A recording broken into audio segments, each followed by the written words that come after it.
Polisi telah menetapkan anak kedua dari korban pembunuhan satu keluarga menjadi tersangka. Ketiga korban tewas diracun arsenik oleh pelaku yang ternyata pernah mencoba meracuni ketiga korban sebelumnya.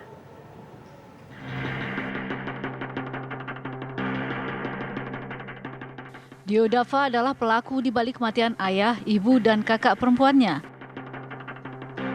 Abbas Ashar, Heri Riani, dan Dea Khairunisa tewas di tangan Dio yang meracuni ketiganya dengan arsenik.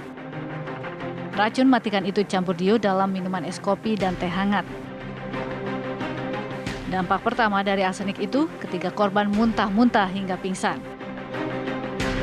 Ketiganya ditemukan tergeletak di kamar mandi. Setelah itu, Dio memanggil asisten rumah tangganya, lalu ketiga korban dibawa ke rumah sakit. Tapi ketiganya sudah dinyatakan meninggal dunia oleh dokter. Ketiga korban lalu diotopsi dan dipastikan racun yang menewaskan ketiganya adalah arsenik. Polisi juga menemukan arsenik di sisa minuman ketiga korban. Dio telah ditetapkan sebagai tersangka oleh penyidik Polresta Magelang setelah polisi melakukan olah tempat kejadian perkara, pemeriksaan saksi, serta otopsi. Motif pembunuhan diduga karena pelaku sakit hati kepada keluarganya lantaran ia dibebankan untuk mencari pekerjaan demi memenuhi kebutuhan keluarganya.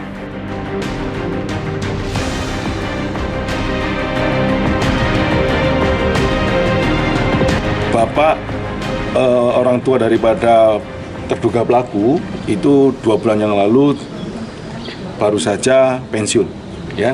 Dan kebutuhan untuk rumah tangga cukup tinggi karena orang tua daripada terduga pelaku kebetulan memiliki penyakit, ya, sehingga untuk biaya pengobatan, ya. Sedangkan anak pertama korban yang perempuan itu sempat kemarin bekerja dan sekarang tidak bekerja karena itu sifatnya kontrak, ya, dan tidak diberikan beban untuk menanggung semua kebutuhan yang ada.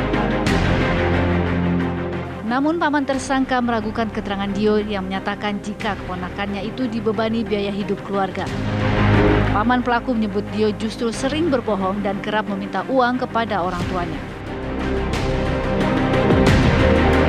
Berbohong pelaku itu, Pak?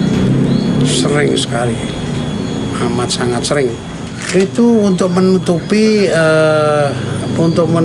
kelakuan dia yang sudah terjadi saja. Jadi ya mungkin di luar sana dia itu ada beban pinjaman dan sebagainya, kita tidak tahu. Mungkin ada arah ke sana untuk bisa menguasai 2 mobil dan sebagainya, itu mungkin di situ. Kalau harus untuk menanggung beban keluarga, benar nggak Pak? Itu sebagai tulang punggung itu sangat bohong sekali, itu nggak betul. Dia tidak bekerja kok. Tulang punggung dari mana? Dia minta itu bapaknya terus.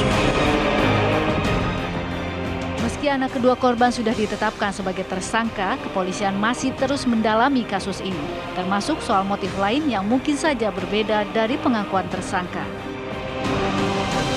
Dari Magelang, Jawa Tengah, Edi Suryana, TV One mengabarkan.